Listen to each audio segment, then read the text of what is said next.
I want to address a couple of things. Obviously, there's been some alerts going on the phone. We are checking. We have checked one. We're in the process of checking the other one. What we know on the flood warning on 1340, FM 1340, that is inaccurate. There is no water coming down 1340. We have confirmed that. On Johnson Creek, there is a rise there. That rise could put 1 to 2 feet into the Guadalupe River. We will be staying on top of that. As we're here, we will definitely stay on top of that. I want to use this as a good example. We get asked constantly about volunteers. You know, we got volunteers, we got this. This is a perfect example where this could hinder us. We are pulling our assets out of there right now to be safe. We'll determine when it's safe again to put them back in there. But this is one time we wouldn't be able to contact all these volunteers and get them out of there. So please understand that and please pass that message. We have a ton of resources here. I can make a phone call and get a ton more here. We have all the resources, all the equipment, all the manpower, all the food we need, okay? Please help me pass that message on. We do have it under control. So now as we get into my notes, search and rescue operations continue with a full response from local, state, and national first responders.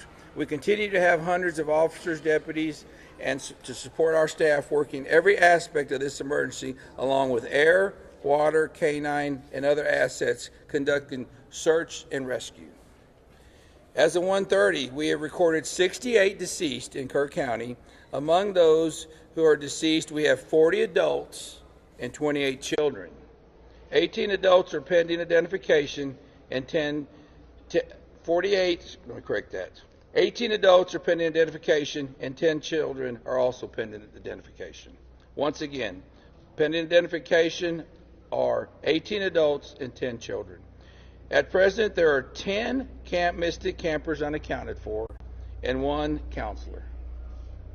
We continue to offer our condolences to those affected, and we will work tirelessly till we reunite them with their families. We know there are many people concerned that are affected by this tragic situation. Please be careful about social media rumors and misinformation. False information can cause pain to families and those already devastated by this event. Please follow the Kerrville Police Department, our Kerr County Sheriff's Office Facebook for verified information. Please do that. All of our information put out is verified. Please note that Highway 39 west of Ingram is closed to the public. We are closing that for temporary. That is only for law enforcement resources right now. We had some issues, the public out there parking on the road, we can't get by going through stuff. Highway 39 is closed to the public. Our missing phone call center is open to those reporting missing loved ones. The phone number for that is 830-258-1111. That's the same number we've had, 830-258-1111. At this time, I'm going to turn it over to Dalton Rice. Thank you, Sheriff. Again, welcome. We appreciate your patience. Obviously, we want to make sure that we have the safety of our responders, at the forefront of this, so we can continue to do search and rescue operations. First and foremost, our hearts are with the families and loved ones affected by this heartbreaking tragedy. Our entire focus at this time is on the search and reunification efforts for those remained unaccounted for. That is where our energy, our resources, and our attention are directed. Nothing is more important than bringing comfort and clarity to those who are waiting and grieving. We know questions are being asked about the emergency notification, and while it is not the time to speculate, local and regional partners are committed to a full review of the events and systems in place. At the appropriate time, we will take clear steps to strengthen our future preparedness. We owe that commitment to the families who are suffering and to every member of our community. We know many in our community are beginning the cleanup process and figuring out what's needed, whether it's clothes, toothbrushes, other essentials, or cleaning supplies. The City of Kerrville is coordinating with our regional and state partners, State Health and Human Services Commission, the Department of State Health Services Public Health Region 8, and Texas Division of Emergency Management are working to set up a family assistance care center where flood survivors can have the ability to access these supplies. We'll share more details as soon as they're available. And with that, I'll bring up Mayor Herring for information on how you can donate now.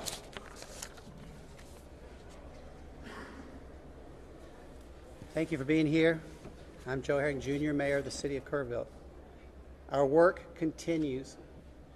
Trained experts and professionals from the City of Kerrville, from Kerr County, from state agencies and federal agencies are all working together with one goal.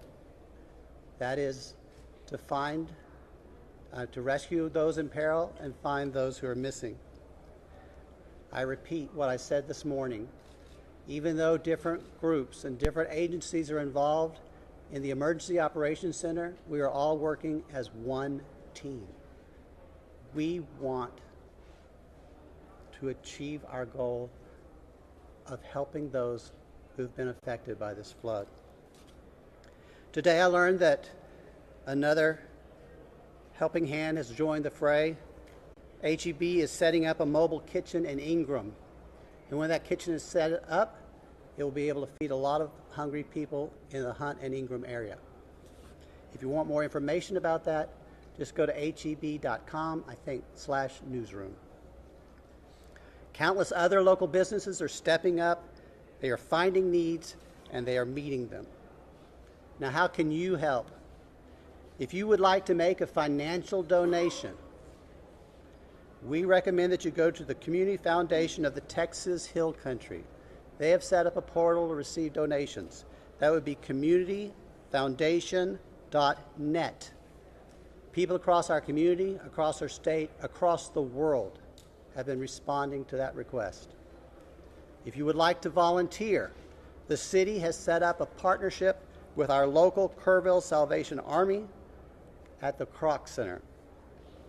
The number to call to register to help or to donate is 830-465-4797. And when I say donate, in-kind donations. For full updates, verified updates, please follow the City of Kerrville Facebook page. Under Facebook, it's called City of Kerrville-City Hall. Finally, as I've said every time I've been before you, please pray for our community.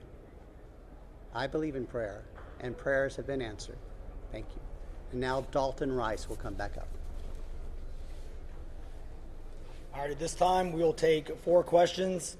Tammy Prout with Hill Country. Yes, can you tell me, you talked a lot about the good and the bad things of recovery, but how many rescues are you at, and of the kids that were in the camps that you couldn't get to, that were safe that you couldn't get to, are they all evacuated? I'm actually going to turn that one over to the sheriff, if that's okay, and you have those numbers a little bit better.